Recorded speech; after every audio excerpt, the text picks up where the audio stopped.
Hello guys! So ito ipapakita ko sa inyo yung travel namin papuntang Leyte. 6 PM umalis po kami sa bahay at nakarating po kami dito sa Bicol ng almost 7 AM na sobrang na-amaze talaga ako sa ganda ng Mount Mayon.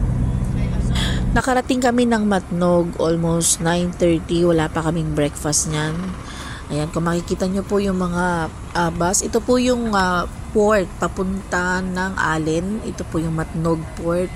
Ayan, marami pong mga ship na nandyan para i-cater yung transportation papunta sa Northern Samar, yung cargo, no, na kailangan nila for their supplies. So, ayan, nakasakay na po kami ng barko at 11 AM. Medyo manatagalan po talaga kami dito sa barko. Halos 4 na oras din kami nagantay bago umalis papuntang Allen. 2 hours later.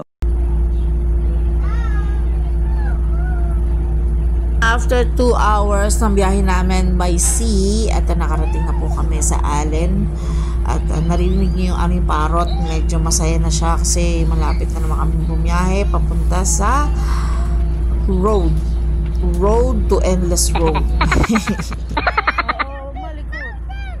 Dito sa Allen, kung mapapansin nyo, wala pa pong masyadong progress at yung civilization and technology hindi pa ganun ka-establish. So, ayan, napakaganda lang po ng tanawin kasi very nature talaga siya, no? This time, napakakalmado po ng dagat, napakaganda po ng klima that time nung kami padaong na.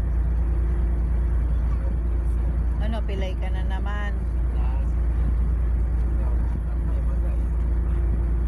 Ito nga po pala yung binaybay namin from Bacoor to Matnog.